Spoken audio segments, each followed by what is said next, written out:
Welcome to How to College, the podcast that keeps it real about surviving in college life. I'm Cameron, your host and fellow student at Monmouth University. Here we'll talk about everything they don't teach you in class, from time management and study hacks to friendships, self-care, and how to stay sane during midterms. I'll share honest stories, lessons I've learned along the way, and tips to help you make the most out of your college experience. Whether you're a freshman just finding your way or a senior counting down to graduation, this podcast is for you. So grab your coffee, plug in your headphones, and get ready for a mix of real talk, relatable stories, and a few laughs along the way.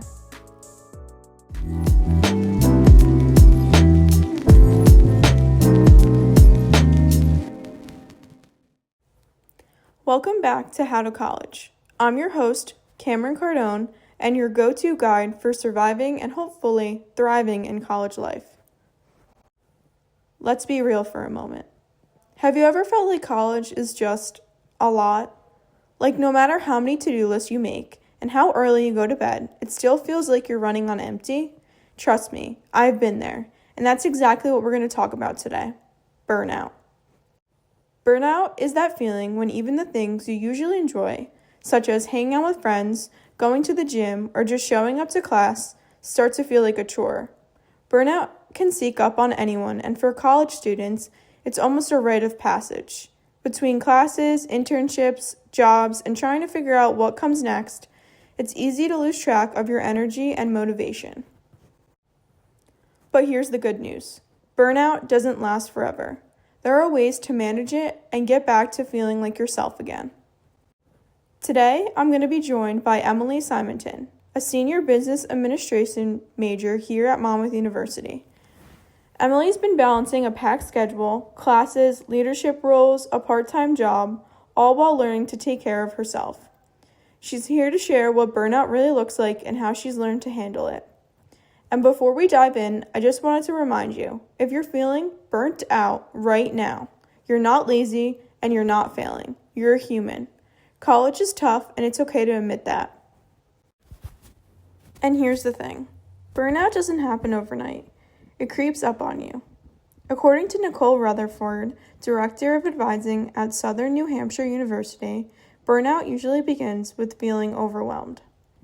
She explains that most people feel overwhelmed when the time and energy needed to handle everything on their plate exceeds the time they actually have.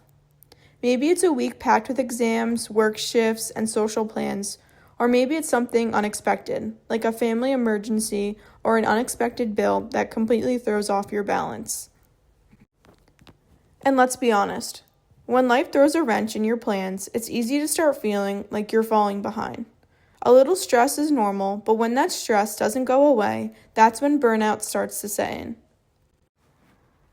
Psychology Today defines burnout as a state of mental, emotional, or physical exhaustion that comes from exceeded or repeated stress. Basically, your brain and body just hit their limit. Healthline breaks it down even more. Some of the most common symptoms of burnout include exhaustion, irritability, lack of motivation, sense of dread, and even changes in your sleep or appetite. If you've noticed any of those signs in yourself, burnout might be part of what's going on. But it's also worth remembering that these symptoms can overlap with other issues like anxiety or depression. And that brings us to something really important, the connection between burnout and mental health. The Anxiety and Depression Association of America reports that anxiety disorders are one of the most common mental health problems among college campuses. In fact, 85% of college students said they felt overwhelmed by everything they had to do at some point in their past year. And 30% said their stress had a negative impact on their academic performance. That's a huge number, and it shows how much pressure college students are under every single day. Sometimes what feels like burnout might actually be a sign of something deeper, like depression. According to Mental Health America, the difference between stress and depression comes down to duration and intensity. Stress is temporary. It comes and it goes.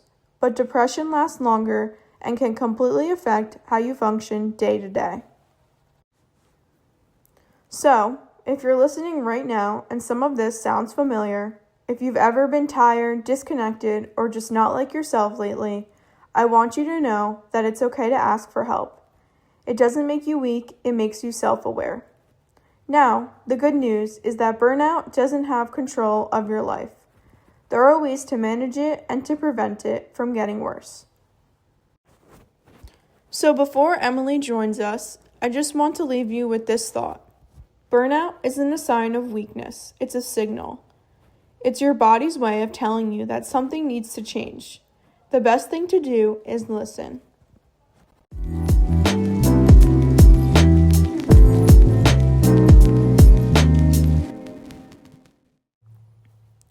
So Emily, first of all, thank you so much for being here.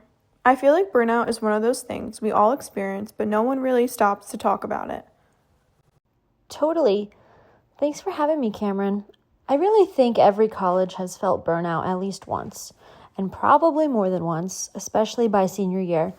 Between classes, internships, work, and trying to balance a social life, it's just a lot. Exactly. And what's interesting is that burnout isn't just about being tired. It's a real emotional and physical response to chronic stress. According to research, burnout symptoms actually fall into a few main categories: physical, emotional, cognitive, and behavioral. Let's break those down a bit. So physically, it can look like chronic fatigue, being tired even after you sleep, headaches, stomach problems, and even changes in sleep or eating patterns. Right. And emotionally, it's that feeling of being drained. You start to feel detached or even hopeless about school. Like, why am I even doing this anymore? Oh, I've been there, especially during junior year when I had these back-to-back classes, group projects, and an internship. I just stopped caring for a while, not because I didn't want to do well, but because I was just mentally exhausted. That's so real. There's also the cognitive side. Trouble concentrating, memory issues, grades slipping even though you're working hard. And behaviorally, burnout can show up as procrastination, isolation, or just avoiding responsibilities. I remember one semester where I started skipping club meetings because I needed a break. Same. I started avoiding group work altogether because I didn't want to deal with anyone. And that's when I realized something was off.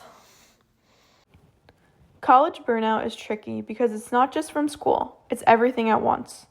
You're balancing academics, work, relationships, future plans. It's constant multitasking.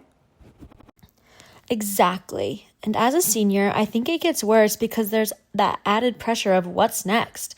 We're looking for jobs, building our resumes, and networking. So it's not just about the academic stress anymore, it's life stress.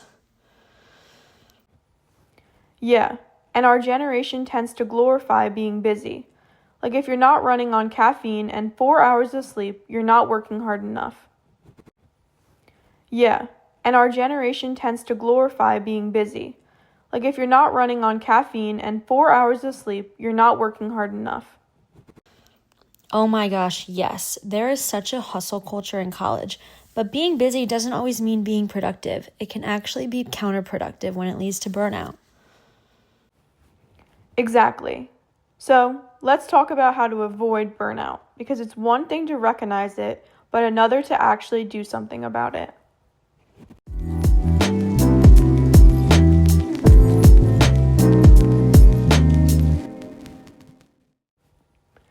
Experts actually list a few universal strategies for managing college stress before it turns into burnout. The first one is staying engaged, but in the right ways. Yeah, like taking electives that actually interest you or joining a club that connects to your passion. For me, joining the Phi Beta Lambda Club helped me reconnect with why I chose my major in the first place. Exactly. And being self-aware enough to notice when you're starting to feel tired or disinterested, that's your cue to shake things up. The second tip is to develop good study habits. create a weekly schedule, keep your study area organized, and try to limit distractions. That's huge. I use a color-coded Google Calendar. It sounds a little type A, but it really helps. I also plan my week every Monday so I know what's coming, and it helps me from getting overwhelmed later on. Yes, and I love that experts recommend not waiting until the end of the week to start things. If you plan early, you can actually manage your time before it manages you. And apparently, this one made me laugh. One advisor said students should literally start their day with a breakfast and a game plan, because apparently breakfast isn't just food, it's mental prep time. I love that. I'm definitely guilty of skipping breakfast, but honestly, when I do eat and plan out my day, it makes everything run smoother. Same.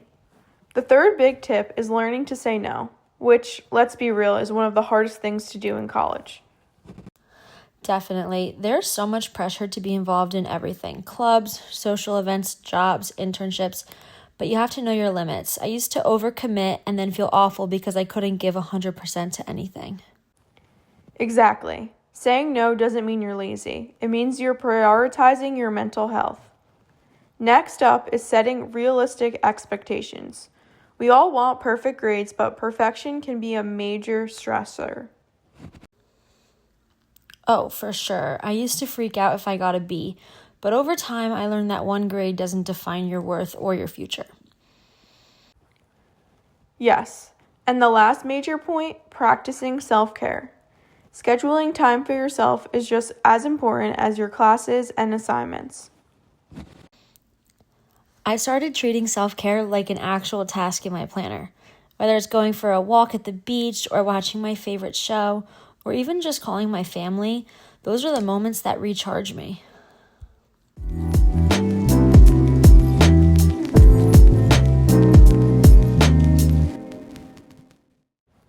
So let's say someone's already there, totally burnt out. What then? First, don't panic. Burnout is a phase and it doesn't last forever, but the recovery takes time. It can take a few months to fully bounce back, depending on how severe it is. Right. A lot of experts say to start by changing things up. Switch up your routine. If you always study at night, try doing it in the morning. If you always sit in the library, maybe go to a cafe instead. Exactly. Sometimes a small change in your environment can help reset your mindset. Then take a step back and reevaluate. You should ask yourself, am I putting a healthy amount of time and effort into my commitments? And if the answer is no, you should make adjustments. That's such a good point. It's not about quitting everything. It's about finding balance again. And finally, reach out. Whether it's to an advisor, professor, or friend, talking it out helps. You don't have to go through burnout alone. Absolutely. I reached out to one of my professors last semester when I was struggling, and she actually helped me break down a big project into smaller, manageable steps, and it really made a huge difference. Yeah, sometimes we forget that professors and advisors want to see us succeed. They're not just grading us, they're resources too. So, to sum it up, burnout in college is real, but it's not the end of the world. You can prevent it by staying engaged, managing your time, learning to say no, setting realistic expectations, and prioritizing self-care. And if you do hit burnout, remember, it's okay. Take a deep breath, make some changes, and reach out for support. Exactly. College isn't supposed to drain you. It's supposed to help you grow. Taking care of yourself doesn't mean you're falling behind. It means you're making sure you can actually keep going. Beautifully said, Emily. Thank you so much again for being here. This was such a great conversation. Thanks for having me, Cameron. This was really fun.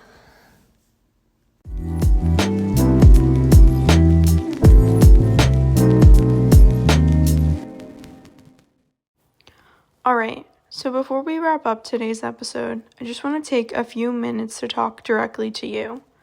Because here's the thing.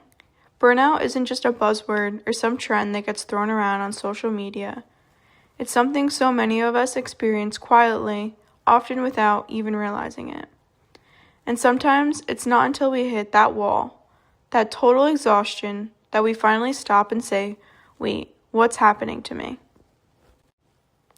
I've been there, and I think a lot of us have as well. College has this weird way of convincing us that we always have to be on, always studying, always working, always doing. Like if we're not being productive, we're wasting time. But honestly, that mindset is exhausting and it's not sustainable. We wear our busyness like a badge of honor. We brag about how little we've slept or how much we have to do. But underneath it all, many of us are just tired. Tired of trying to keep up, tired of pretending we're fine when we're not. If there's one thing I've learned, and that I hope you take away from this episode, it's that slowing down doesn't make you weak. Rest isn't laziness, it's actually one of the most productive things we can do for ourselves. Because burnout doesn't just happen when you're overworked. It happens when you stop giving yourself permission to be human. Maybe that looks like saying no to another club meeting or turning down a weekend plan because you just need a night in. Maybe it's choosing to sleep instead of staying up to write that paper. That's not giving up. That's protecting your peace. And here's something else I've realized. Burnout doesn't mean you're broken. It just means you're running on empty for too long. And the cool thing is, emptiness can be refilled. You can come back from burnout, and when you do, you often come back stronger with a clearer sense of what really matters. If you're in a season right now where you feel like you're barely keeping your head above water, I want you to pause. Take a breath. Seriously, do it with me right now. You're still here. You're still showing up, and that's what matters. You don't need to have it all figured out. You don't need to do everything perfectly. You just need to take it one step at a time. And maybe that step is something small, like actually eating breakfast before class, or turning your phone off an hour before bed. Maybe it's going on a walk between study sessions or journaling when you're feeling overwhelmed. Small steps are still steps, and they add up. And remember, you're not the only one feeling this way. So many students are silently struggling with the same thing, and that's why conversations like this matter. Because when we talk about burnout, we take away its power to make us feel isolated. And that's what How to College is really about. Creating a space where we can talk about the messy, complicated parts of college that don't always make it to the highlight reel. The late nights, the stress, the self-doubt, but also the growth, the connection, and the resilience that comes from getting through it. So, if you're listening right now and you've been running on fumes lately, I want you to try something this week. Pick one thing you can do just for you. It doesn't have to be big. Maybe it's a nap, a walk, or calling a friend you haven't talked to in a while. But do it intentionally. And when you do it, remind yourself, this is me recharging. This is me taking care of myself. Because when you start taking care of yourself, everything else starts to feel a little bit more manageable. Thank you so much for tuning in to How to College. If this episode resonated with you, share it with a friend who might be going through the same thing. And if you ever have a topic you want me to cover or a question about navigating college life, send me a DM or email me. I'd love to hear from you. You know, every time I sit down and record one of these episodes, I'm reminded of why I started How to College in the first place. College isn't just about classes or grades or deadlines. It's about learning who you are. And honestly, that can be just as overwhelming as schoolwork itself. When I first started this podcast, I wanted to feel like a conversation, kind of between friends, like the kind of talk you would have like over coffee when you're both trying to figure things out. No filters, no pretending we all have it together, just honesty. Because college life can be messy and that's okay. If there's one thing I've learned, it's that everyone's college experience looks different. Some people seem like they've got it all figured out, but behind the scenes, they're probably struggling with the same things you and I are. Time management, burnout, imposter syndrome, or just trying to keep up. So if you're listening right now and you feel like you're behind, well, you're not. You're exactly where you need to be. Life doesn't follow a perfect plan, and your path doesn't have to look like everyone else's. One of the biggest lessons I've learned this semester is that success doesn't come from doing everything at once. It comes from learning when to pause. Sometimes the best thing you can do for yourself is to slow down long enough to appreciate how far you've really come. So tonight, or whenever you finish this episode, I want you to take a second to celebrate something small. Maybe it's the fact that you got out of bed today. Maybe it's the fact that you turned in an assignment that's been stressing you out. Or maybe it's that you took the time for you, even if it was just listening to this podcast. You're growing, you're learning, and you're doing better than you think. And if you ever forget that, just come back here.